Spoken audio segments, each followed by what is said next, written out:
이 시간에는 영지주의에 대해서 여러분들께 말씀을 드리고자 합니다. 영지주의란 말을 참 많이 들으셨을 겁니다. 근데 우리 영지주의에 대한 말은 많이 들었지만 영지주의가 무엇인가에 대한 것들은 우리가 들어본 적이 별로 없을 겁니다. 그냥 영지주의는 이단이다. 그리고 영지주의는 뭐 이원론이다. 영을 추구하고 육을 멸시하는 그런 것이다 라고만 우리가 이제 보셨을 텐데요. 영지주의라는 것은 사실 한마디로 정의하기는 굉장히 힘듭니다. 이 시대가 사실 포스트 모던 시대지 않습니까? 그 포스트 모던 시대라는 것은 다양한 다원화된 혼합 사상이 다 공존을 한다는 거죠. 그래서 해체가 되고 모든 이론들이 이제 다 해체가 돼서 통합된다는 시대가 바로 이제 포스트 모던 사회인데, 그 포스트 모던 사회와 더불어 우리 이제 한국 교회는 자본주의화 되어 있어요. 그렇기 때문에 이 자본주의화된 사회 그리고 교회 그리고 포스트 모던 시대에 과연 이 교회의 이 성경 말씀을 어떻게 해석하고 어떻게 받아들여야 되는지에 대해서는 상당히 사실 굉장히 빈곤합니다. 그러니까 성경 텍스트에 대한 해석이 없다라는 거예요. 솔직히 얘기하자면. 그러니까 내가 하고 싶은 얘기, 내가 전하고 하자는 메시지를 그 성경이 끼워 맞추는 식의 그런 해석과 설교 적용이 되는 거죠. 그래서 우리들이 큐티 같은 거를 굉장히 좋아하는 이유는 바로 뭐냐면 우리에게 바로 적용이 가능하기 때문이죠. 그러나 그 큐티의 적용까지의 그런 성경의 본문과 그 성경이 말하는 그런 메시지가 무엇이냐, 그것으로부터 하나님은 어떤 분이시고 나는 누구고 또 하나님과 나와의 관계가 뭐냐, 거기서 바로 복음이라는 것, 거기서 바로 구원이라는 문제가 생성이 되어야 되는데, 우리는 사실 그것들에 대한 그 과정들은 굉장히 빈곤합니다. 특히 이제 한국 교회, 캐톨릭도 마찬가지고요, 개신교도 마찬가지예요. 굉장히 해석이 사실 빈곤할 수밖에 없습니다. 그런 시대에 여러분 그 많은 다른 타 종교와 다른 사상들이 우리 교회에 많이 침투해 있습니다. 특히 우리 교회 한때 잠시 유행했던 게 관상기도라는 게 있습니다. 관상기도. 이 관상기도를 그 이동원 목사님 그리고 김진호 목사님이 좀 추구를 하셨어요. 그랬다가 지금은 좀 이제 사라졌는데, 이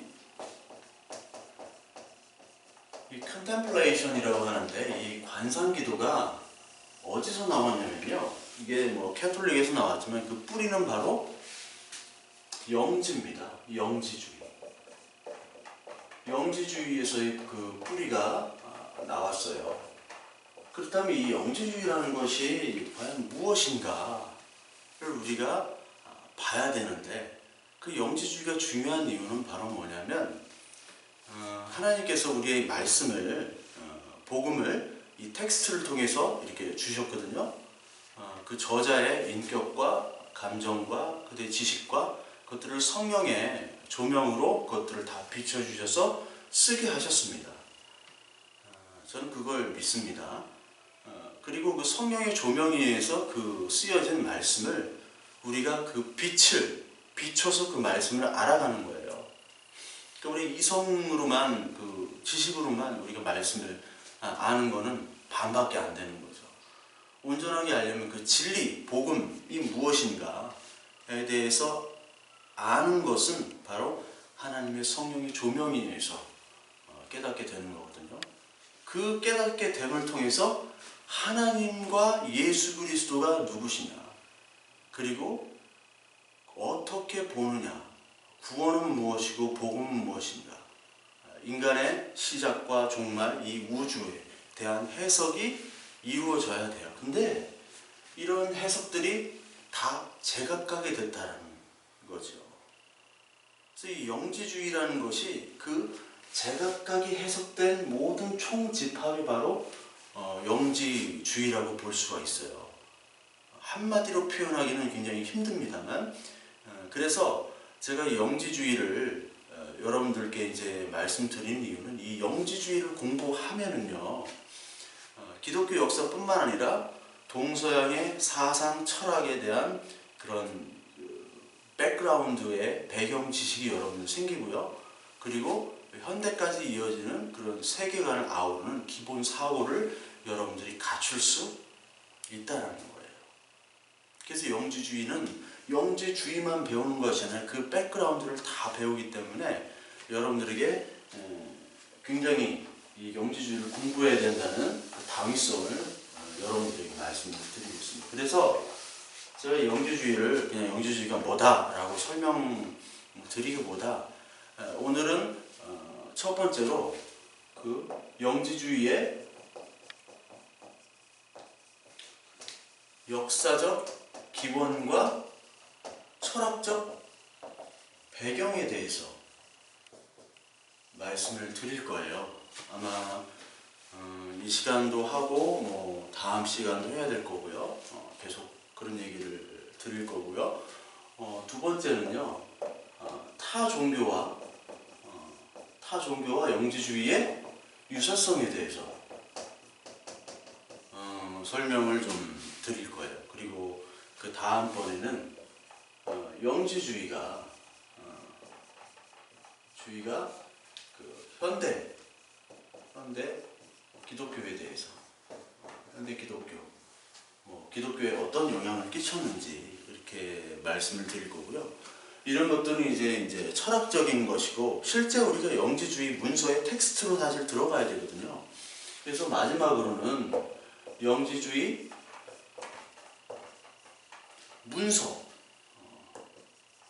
문서를 비교 연구하는 그런 시간을 갖겠습니다. 예. 그리고 여기 빠졌는데요. 그 영지주의에 여기 2번 하기 전에 영지주의의 신관, 우주관, 인간관, 구원관 등에 대해서 말씀을 드릴 겁니다. 그래서 요게 첫 번째로 오늘 이렇게 할 테고요. 요게 두 번째로 이렇게 올라갑니다. 제가 여기를 잠깐만 빼먹었는데, 그래서 오늘은 이 영지주의 역사적 기원과 철학적 배경에 대해서 여러분들께 좀 설명을 드리려고 합니다. 영지주의라고 하면요, 참 어려운 말입니다. 한마디로 말을 할 수가 없죠. 영지, 이게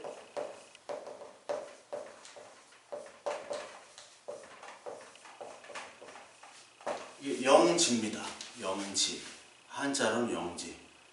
이걸 헬라어 말로는 영어로는 그노스티시즘이라고 그러고요.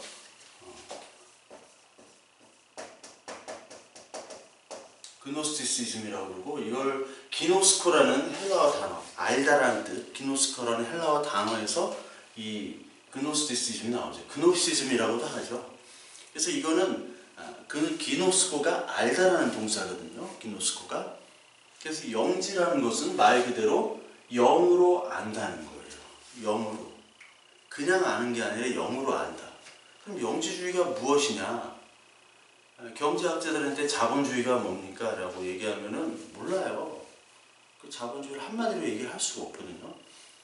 근데 영지주의가 무엇입니까? 라고 하면은, 영지주의라는 것은 그냥 이원론이다 하면 이거는 거의 뭐 한 10점도 안 돼요. 그냥 다 우리는 영지주의는 2단 이원론. 그러니까 우리가 설명을 들은 적이 없잖아요. 영지주의가 뭐다. 근데 이 영지주의라는 것은 굉장히 복잡, 다단한 사상들의 총집합입니다. 그래서 영지주의 문서들도 여러 가지 문서들이 있어요. 흔히 우리가 알고 있는 문서들이 도마복음, 유다복음, 요한계시록도 있지만 요한의 묵시록 그런 것도 있습니다. 그리고 세상의 기원 그런 것도 있고요. 나중에 설명드리겠지만 1945년도에 나그 함마디라는 이집트에서 곱티거로 된, 곱티거는 이제 이집트의 옛날 그 언어인데, 곱티거로 발견된 그 나그 함마디에서 그 문서들이 다발로 발견이 돼요. 영지주의 문서들인데, 거기에서 이제 도마복음이 발견이 됐고, 그 후에 1978년도에서야 이제 유다복음이 또 발견됐죠. 그런 이 문서들이, 거기 그 나그 함마디 문서에는 그 플라톤의 리퍼블릭, 국가라는 책도 거기에 발견됐어요. 그러니까 이 나그 함마디 문서를만 보더라도 이 영지주의라는 것은 플라톤의 그리스 로마 철학과 그리스 철학과, 그리고 동방의 사상과 수메르의 신화와, 그리고 유대 가나안의 모든 신화와, 그리고 예수 그리스도의 말씀이 섞인 겁니다. 섞였어요. 그렇기 때문에 한마디로 규정하기가 어려워요. 그러나 이 영지주의의 본격적인 시작을 우리가 어디로 보냐면 BC 2세기부터 AD 3, 4세기까지 우리가 봅니다. AD 3, 4세기까지. 이때가 영지주의의 아주 가장 중흥기였습니다. 영지주의 중흥기. 그 AD 2세기, 3세기 때 가장 사실 영지주의의 문서들과 영지주의 철학들이 쫙 퍼져나갔죠. 우리가 흔히 아는 뭐 마르시온이라든지 발렌티누스, 뭐 이런 우리가 초대교회에서 배울 때 그런 이단들을 배우는 영지주의 이단들을, 그러니까 이런 시기에 이 영지주의가 맞물려 있고, 또 굉장히 그 주목해야 될 것은요, 여러분 그 불교 철학에서 우리가 불교가 소승이 있고 대승이 있잖아요. 소승이라는 것은 이제 좀 개인적인 거고, 대승적인 것은 이제 우리 대승적으로 생각하자. 그 얘기가 뭐냐면 좀 이 중생들을 좀 교화하고 구원하는 데 쓰이는 말이 바로 대승이거든요. 그래서 이 대승의 철학은 보살입니다. 보살, 보리시타, 보리살타. 보리란 말은 깨닫는다는 뜻이에요. 근데 소승은 아라한이에요. 아라한 장풍대작전에 나오는 아라한. 개인적인 깨달음을 하는 것이고, 이 대승은 보살 개념. 이 보살은 이제 나중에 설명을 할게요. 나중에 자세히 설명할 텐데, 상구보리, 하와 중생. 상구보리라는, 위로는 깨달음을 얻고 밑으로는 중생을 구원하는 것. 이게 바로 보살의 개념인데, 아라는 이 하와 중생이라는 것이 없고 상구보리만 하는 거예요. 그래서 소승에서는 출가한 그런 승려들만이 그 깨달을 수 있는 것이고, 엄밀히 말하자면 대승에서의 보살은 누구나 다 보살, 불성을 발휘를 하면 누구나 다 보살이 될 수 있다는 겁니다. 여기서 달라져요. 그런데 되게 웃긴 게, 이 대승불교에서의 그 대승불교가 언제 처음 나오면 BC 2세기부터 1세기, 이때 이후로 대승불교의 경전들이 쭉 편찬이 돼요. 그 후에 편찬되기 시작하다 이제 대승불교를 이제 본격적으로 한 사람이 나가르주나라고, 나가르주나,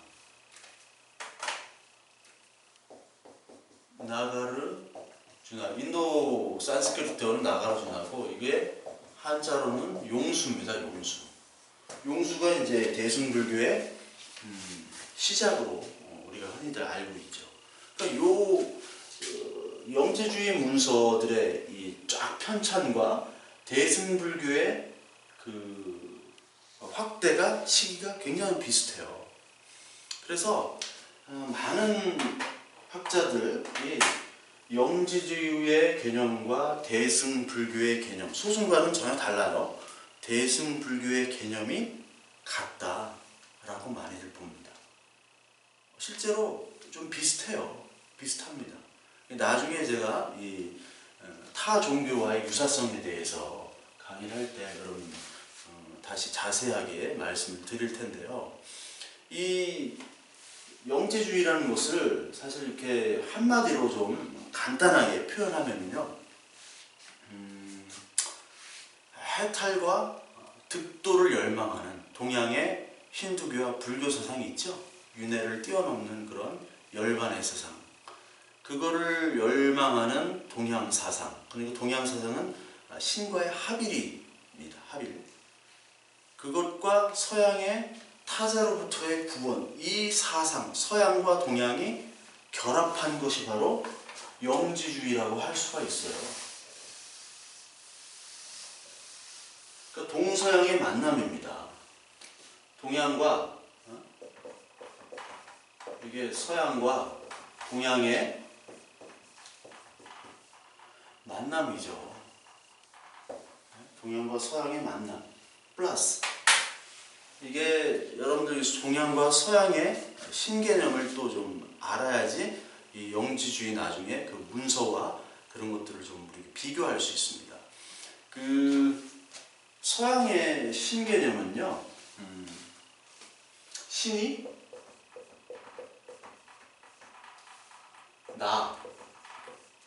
나라는 것과 relationship을 가져야 돼요. 관계를 맺어야 됩니다. 그러니까 신은 나와 타자의 멀리 있는 개념이에요.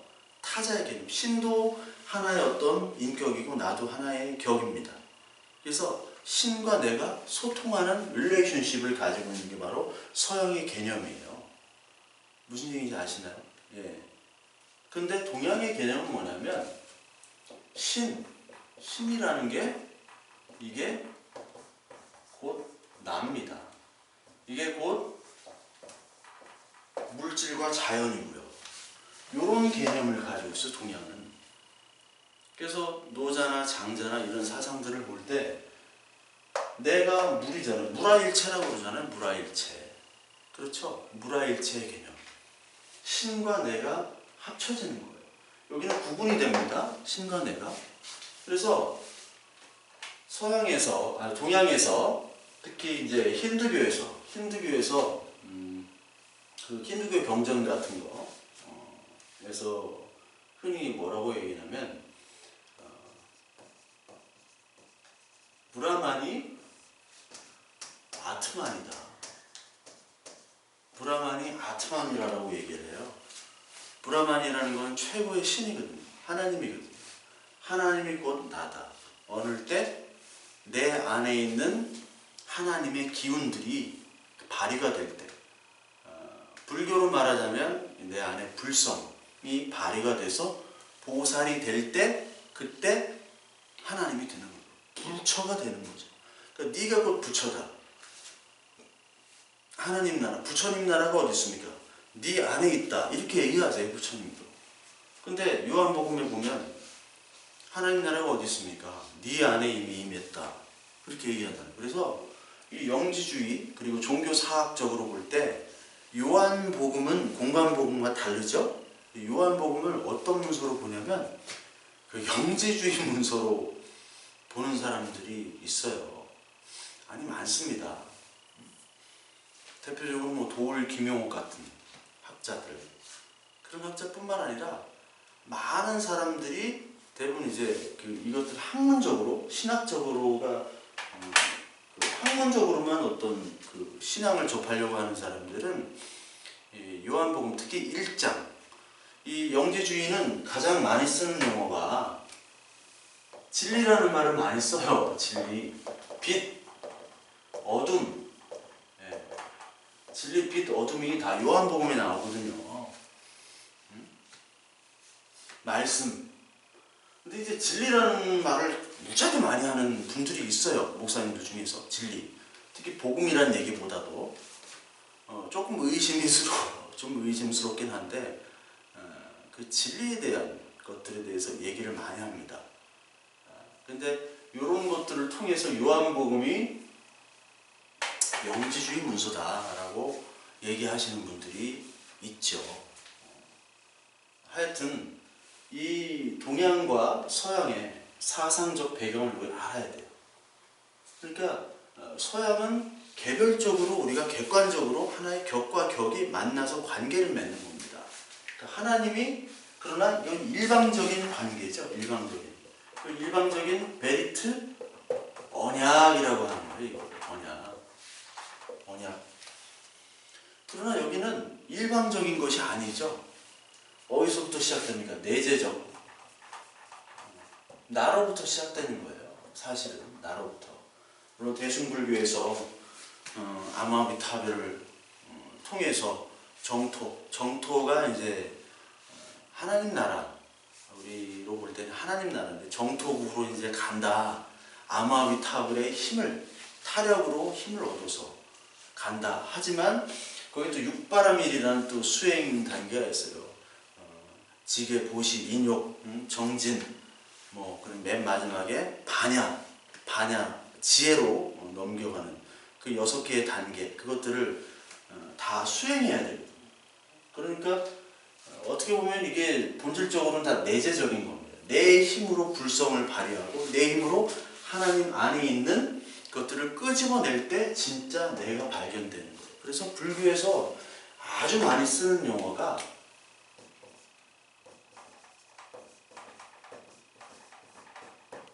진아, 참나입니다. 참나. 참나를 찾아서 수행을 계속 하는 거예요. 불성을 계속 육바라밀을 해야 돼요. 지금 대승이니까. 물론 소승은 이제 소승이라고 하면 그쪽이 싫어합니다. 상좌불교라고 해요. 상좌불교, 부파불교. 물론 부파불교는 그 상좌불교 이후의 불교를 좀 부파불교, 대승 가기 전에 부파불교라고 하는데 상좌불교라고 하겠습니다. 이제부터는 소승을. 이 상좌불교에서 보다 이 대승에서는 이 참나를 계속해서 외치는데 참나가 있고 그냥 나가 있어요. 그냥 나는 어떤 그냥 물리적인 존재예요. 그냥 이 세상에 인식을 못하는 어둠의 존재. 영지주의랑 똑같습니다. 영지주의에서도 어둠 속에서 이 나를 그냥 우신의 껍데기만 입고 있는 그 상태, 이 영으로 깨닫지 못하고 하나님이란 존재, 나의 존재에 대한 그것들을 깨닫지 못한 채 그냥 육신으로만 존재하는 그 상태가 바로 그냥 나예요. 그냥 나. 불교에서는 개념이 거의 비슷합니다. 근데 참 나는 뭐냐면 이게 하나님이 곧 나가 되고 내가 물질이 되고 이것을 깨닫는 거예요. 즉 영지주의의 구원은요, 이게 일방적 언약으로 우리가 죄에 대한 죄로부터의 구원이죠. 예. 그러나 이 영지주의와 이 대승불교는 어디로부터 구원이냐? 무지로부터의 구원입니다. 무지함으로부터의 구원이에요. 그 불교에서 이건 소승 그 상자불교까지 넘어가요. 상자불교에서 죄의 근원이 뭐냐? 이 세상의 그 아픔의 이유가 뭐냐?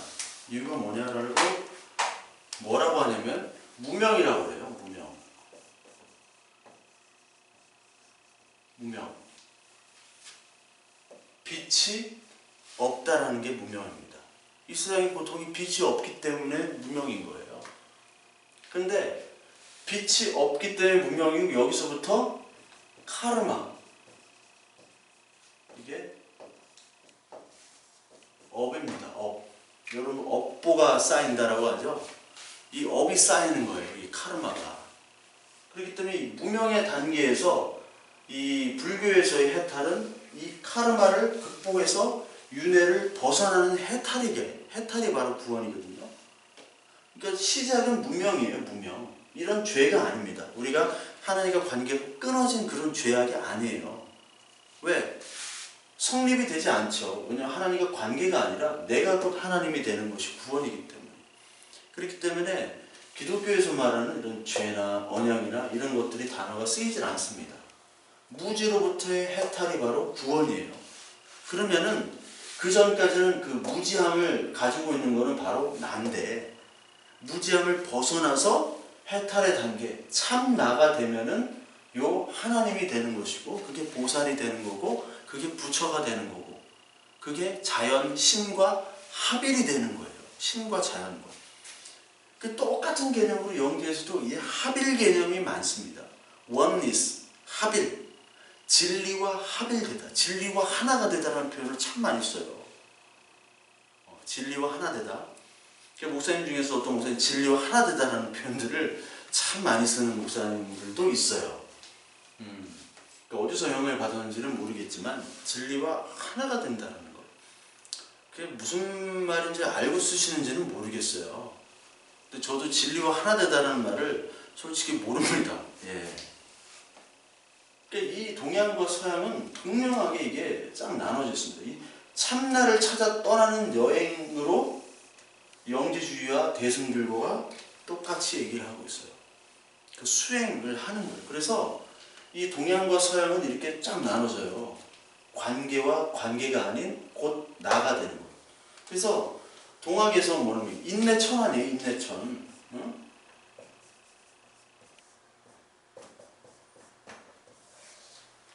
인, 시, 티엔, ren, 시, 티엔. 중국말 ren, 시, 티엔. 사람이 곧 하늘이다. 이게 동학의 모토 아니에요. 이거 같은 겁니다. 이 사람이 하늘이 되는 거예요. 그래서 요 서양에서는 이 하나님과 나를 객관적으로 분리시켰기 때문에 근대화가 이루어지고 시민혁명이 이루어질 수 있었어요. 과학문명이 이루어질 수 있었어요. 하나님이 이 세상을 창조하신 그 우주에 대해서 우리가 연구를 하는 마음가짐으로 우주 과학을 연구했어요. 특히 뉴턴이 그랬습니다. 대표적으로 뉴턴은 신학자였고 또 우주 물리학자, 천체 물리학자였거든요.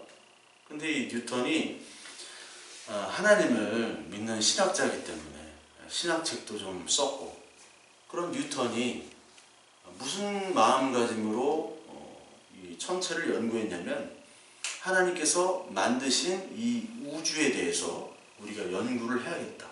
그런 사명을 가지고 연구를 했어요. 왜? 하나님과 내가 분리가 되기 때문에. 하나님 만든 세상이 있고 우린 거기 살아가기 때문에. 근데 동양에서는요, 모든 이런 철학들이나 이런 것들이 인도나 중국이 결코 서양에 대해서 뒤지지 않고 오히려 더 우월하다고 볼 수가 있어요. 우리나라 조선시대의 성리학, 경국대전, 성종 때 이제 경국대전을 만들었는데, 경국대전이 만들어진 그런 그 편찬된 그런 나라가 전 세계적으로 거의 없습니다. 그러니까 유교를 바탕으로 해서 자세하게 왕과 신하와의 관계 속에서 이 나라를 삼권 분립에 의해서 그 이론적으로는 이렇게 정말 잘 만드는 나라가 역사적으로 거의 없어요. 조선시대밖에 없습니다. 거의. 이 대단한 그런 나라인데 실제로는 그렇게 하질 못했지만, 그래서 요 동양이 하나 뒤떨어진 게 뭐냐면, 이거 신과 나와 물질을 하나로 보기 때문에 객관적으로 떨어져서 관찰이나 분석을 하지 못했던 거예요.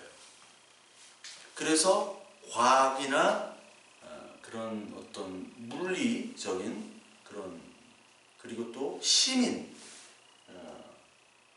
천부, 인본설, 그런 서양에 있는 그런 것들의 어떤 개념들이 희박했기 때문에 늘 서양에게 이제 과학 문명으로 인해서 지배를 당했던 게 바로 동양이죠.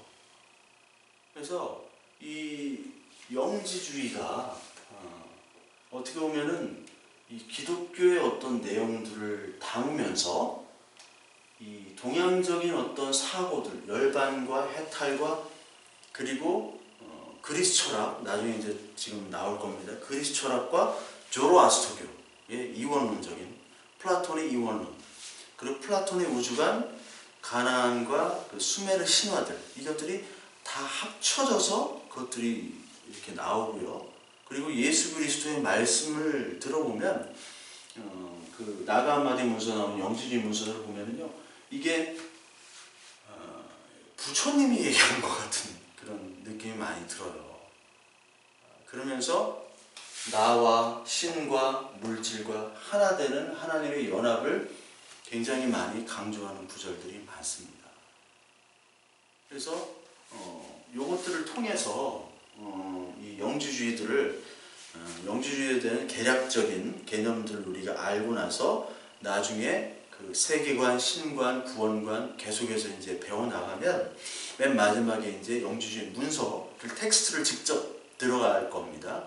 들어가게 되면 여러분들이 영지주의뿐만 아니라 그리고 우리의 구원관, 우리의 신관, 우리가 하나님을 어떻게 보느냐 여기에 대한 어느 정도의 뼈대가 성립이 되어야 됨과 동시에 이 세계를 보는 그리고 복음을 보는 세계관들이 그 가장 기본 사고를 배울 수 있으면 정말 좋겠습니다.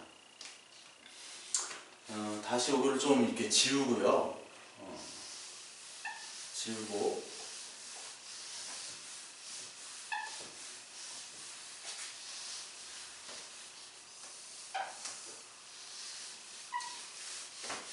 영지를 이렇게 영지만 남겨놓고 자, 그 영지라는 것은 영으로 아는 거거든요. 영으로. 그러니까 일반 지식으로 아는 게 아니라 내가 너를 안다.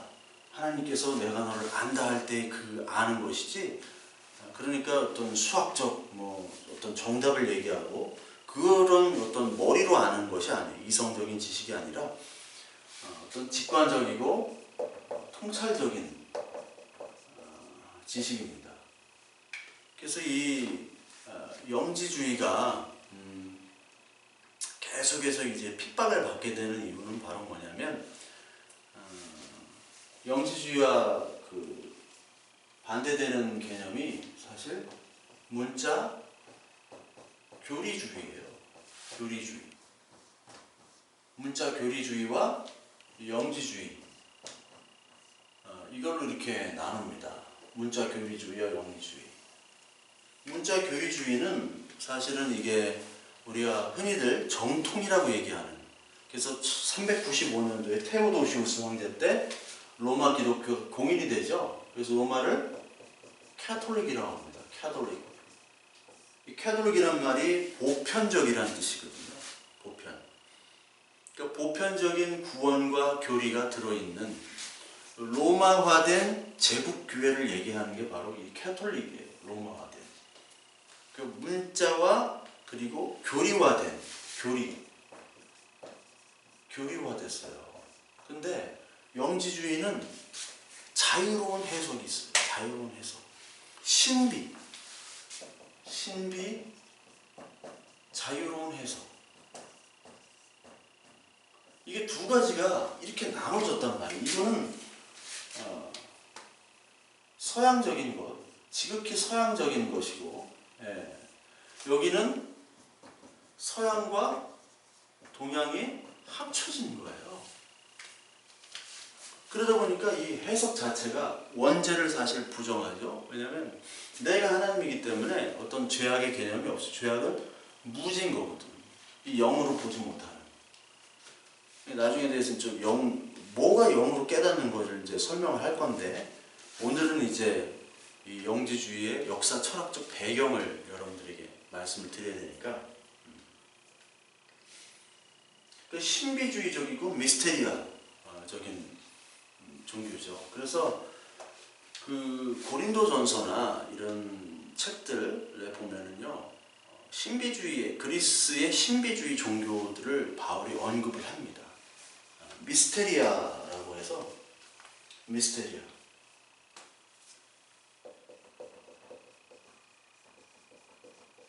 미스테리아가 이제 신비주의 종교거든요. 신비주의 종교.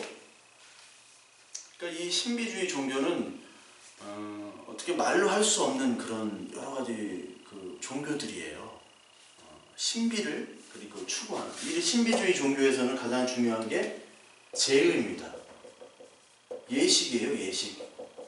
예식이 가장 중요합니다.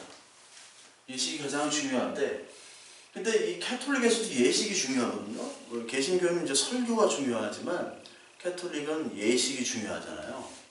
근데 사실 캐톨릭도 전형적인 미스테리아 종교예요. 캐톨릭이. 특히 이제 우리나라 캐톨릭은 굉장히 건전하지만 아프리카나 남미 캐톨릭 한번 가보면요, 거기는 이제 캐톨릭으로 할 수 없고 그 나라에 토착화된 어떤 하나의 종교입니다. 그 나라에 토착화된 종교이기 때문에 이런 정통 캐톨릭이라고 볼 수가 없어요. 그래서 영지주의라는 것도 바로 여기에 미스테리아 종교, 미스테리아.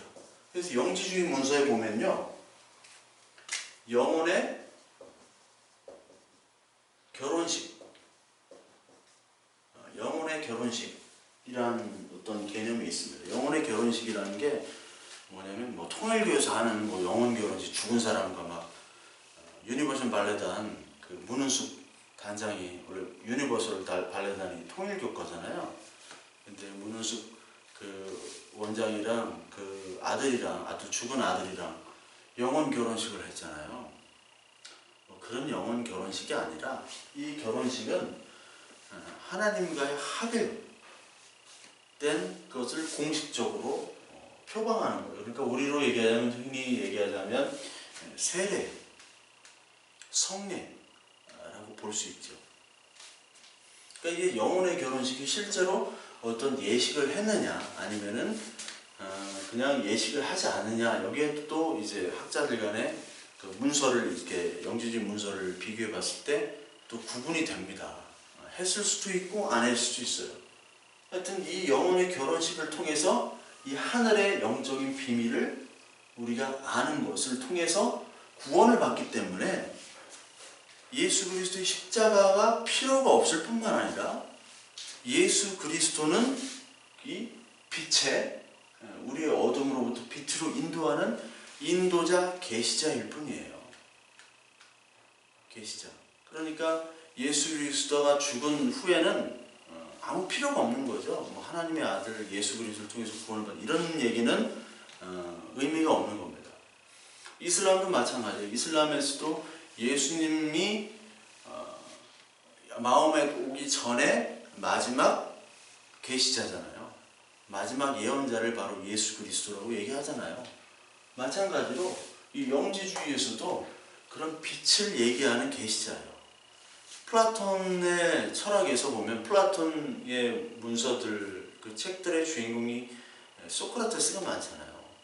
소크라테스, 플라톤 다 동굴 얘기를 하죠. 동굴의 비유를 합니다. 동굴에는 어둠이 있잖아요. 이 어둠이 아까 얘기한 무명이죠. 무명에서 빛을 발견한 한 선지자가 있단 말이에요. 선지자. 파이오니아가 있어요. 이 파이오니아가 빛을 본 다음에 무명에 있는 동굴들, 이 동굴에 있는 사람들은 자기 어떤 그림자밖에는 보지 못하잖아요. 실체를 보지 못하는, 이 빛을 세계를 보지 못하잖아요. 밖에. 그래서 이게 들어가가지고 위에 빛이 있다는 걸 전하잖아요. 소크라테스 전하다가 그 청년들에게 잘못된 사상을 주입한다 라고 해가지고 죽었잖아요. 근데 소크라테스는 그 감옥을, 감옥이 요즘 같은 감옥이 아니에요. 그냥 도망갈 수 있는 감옥인데, 저도 이제 거기 가봤거든요. 그 소크라테스가 거기 있다는 감옥, 진짜인지 모르겠어요. 이제 어떤 할아버지가 돌아와요, 부산항에. 내가 여기 아레오파고스 언덕이라고 사도행전 17장에 나오는 그 언덕이 있어요.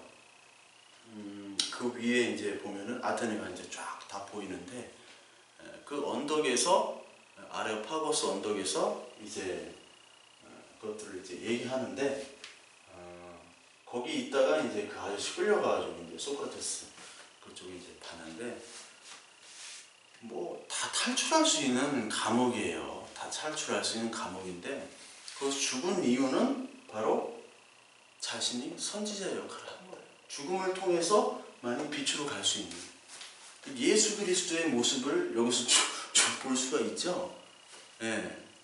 예수 그리스도가 아니라 또 오해할 수 있지만 예수 그리스도와 같은, 그러니까 이렇게 영혼의 결혼식도 이 무명에서 빛으로 넘어가는 이 선지자를 통해서 이 영지를 깨달은 것의 기념의 그런 의식이란 말이에요. 의식. 그러니까 이런 의식들이나 이런 어떤 구원 논리가 이 정통이라고 하는 로마 교회에서 볼 때는, 그리고 이 그 교부 시대 때, 사도 바울 이후의 교부 시대 때, 특히 이레니우스나 터툴리안. 이레니우스와 터툴리안이 이단을 잡는 이단 사냥꾼들이거든요. 헌터들이었거든요. 그래서 이레니우스와 터툴리안은 이 영지주의 이 사람들을 굉장히 많이 핍박합니다. 자유로운 해석이 이제 없어져요. 이 사람들은 자유로운 해석이 없어지게 되고 이렇게 하다 보니까 여기 핍박을 받게 되죠. 이제 많이 흩어져서 이제 사라지게 되죠. 이 사람들이. 그러니까 이 영지주의를 문자와 교리주의 이런 정탐이라고 하는 사람들에 의해서 굉장히 핍박을 받았던 게 바로 영지주의다 라는 것을 여러분들이 좀 알아야 되고요. 그리고 대략적으로 영지주의에 대한 것들을 이제 알았죠. 구원에 대한 것들 나중에 자세히 설명을 드릴 겁니다. 또 영지주의에 대해서 여러분 종교사적으로 좀 볼 필요가 있습니다. 왜냐하면 영지주의가요, 그냥 유다복음, 도마복음 같은 그런 예수님의 말씀만 나오는 것이 아니라 뭐가 나오게 되냐면요, 이 세상의 창조에 대한 것들에 대해서 나와요. 그 세상의 기원에 대하여라는 또 문서가 있습니다. 영지주의 문서 중에. 그래서 이 영지주의라는 것이 우리가 볼 때는 그냥 이단, 영지주의가 사실 이단으로 봐야죠, 당연히. 이단으로 그냥 그치는데 이 종교사학적인 의미로서는 기독교 초기, 초대 기독교 공동체의 모습을 우리가 볼 수 있을 뿐만 아니라 이 영지주의가 진짜 기독교의 모습일 수도 있다. 그런데 지금의 우리가 알고 있는 이런 기독교들은 이 영지주의들이 뭐화된 거예요? 로마화되고 교리화되고 또 개신교화되고 이렇게 바뀌어버린 그런 도그마틱화된 그런 종교가 된 것이지, 원래 초대 기독교의 모습은 바로 영지주의였을 것이다 라고 종교사학적으로는 그렇게 얘기를 해요. 종교사학적으로. 그래서 세상의 기원에 대하여 이런 책이 나가 한 마디 문서 중에 있는데, 거기에 보면 어둠도 나오고 혼돈, 빛, 창세기 1장부터 3장까지 내용들이 비슷하게 나와요. 우리 인간을 창조하고 신들이 휴식 잔치를 벌입니다. 그 잔치는 또 우리는 안 하잖아요. 하나님은 그냥 휴식을, 안식을 취하셨지 잔치를 벌이고 그 다음에 뭐를 얘기하면 달별 이거 다 창조를 하신 다음에 휴식을 취하는데, 한 가지 특이한 거는